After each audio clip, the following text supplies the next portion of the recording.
රාගම සැනින්රෝ හොටෙලි සිට පරිසරයේ සිට ඔබට අමතන්නට අදහස් කළේ සැනින්රෝ ක්වික් ටිප්ස් තුලින්. ඔබ දන්න අපි හැමදාම ඔබට අලුත් යමක් පුංචි පණිවිඩයක් ගෙනෙනවා. අද මම තෝරගත්තා මේ බිත්තර සම්බන්ධයෙන් ඔබට පුංචි පණිවිඩයක් ගේන්න. මොකද ලොකු කතා බහක් මේ දවස්වල ඇති වෙනවා බිත්තර ගණන් මිල ගණන් එහෙම උච්චාවචන වෙනවා ඉහළ යනවා පහළ යනවා. ඒ කොහොම වුණත් අපිට අපේ ඇඟට අවශ්‍ය කරන ප්‍රෝටීන් ප්‍රමාණය අපි ගන්න බොහෝ වෙලාවට බිත්තර වලින්. ලොකු කුඩා ඕනම කෙනෙකුට ඒ දේ අවශ්‍යයි. එහෙමනම් අපි බිත්තර අරගනිද්දී සැලකිලිමත් විය යුතු ගොඩක් කරුණු තියෙනවා. අපි කෙටියෙන් බලමු බිත්තරයක් කවදාකවත් ඔබ හොදලා කල් තබා ගන්නට ලෑස්ති වෙන්නට එපා. බිත්තරයක් හේදුවම මොකද වෙන්නේ? ඒකේ ස්වභාවයකින්ම තිබෙනා වූ ඒ ආරක්ෂක පටල සෙයිදිලා යනවා. එතකොට විස බීජ ජර්ම්ස් ඒව ඇතුල් වෙන්න ඒක ඉවහල් වෙනවා ඉතා පහසුවෙන්. ඒ නිසා ඔබ බිත්තරයක් හොදලා කල් තියා ගන්නට ලෑස්ති වෙන්නට එපා. අනිත් කාරණාව තමයි ඔබ බිත්තරයක් අල්ලලා ඔබ සම්බොහෝ වෙලාවට පුංචි දරුවන්ට බිත්තරයක් අරන් ඒක ෆ්‍රයි කරනවා ෆ්‍රයිඩ් එකක් දානවා. නමුත් මේ බිත්තර කට්ට ඔබ අල්ලලා ඔබ ඉන් පස්සේ කුක් කරන්නේ නැති ආහාරයක්. අපි කියමුකෝ පාන් පෙත්තක්. එහෙම නැත්නම් අතුරුපස කේක් කෑල්ලක්.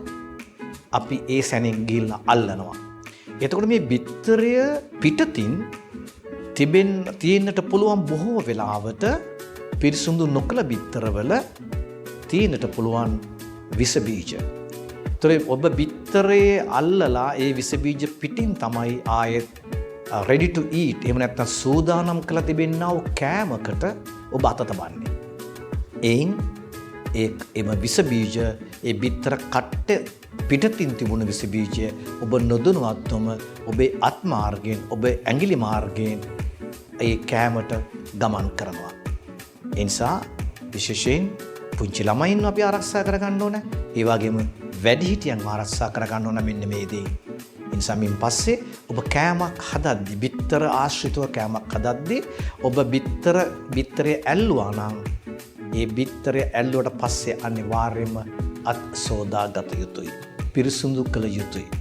ඒ වගේම තමයි ඔබ කේක් උදාහරණයක් ගත්තොත් ඔබ කේක් එකක් හදනවායි කියලා ඔබ පළමු බිත්තරය කඩලා ඒ භාජනයට දමයි. ඉන් පස්සේ කඩන සෑම බිත්තරයක්ම මතක තබා ගන්න වෙනත් භාජනයකට කඩලා ඔබ සුපරක්ෂාකාරීව බලන්න එය නරක් වෙලාද කියලා. ඉන් පස්සේ ඔබ එම භාජනයට දමන්න.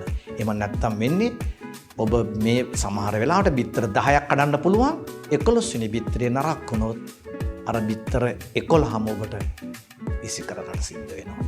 ඒ නිසා කල්පනාවෙන් මේ පුංචි ටිප්ස් ටික මතකේ තබා ගන්න අපේ විදිහට ක්‍රියා කරමු. ස්තුතියි.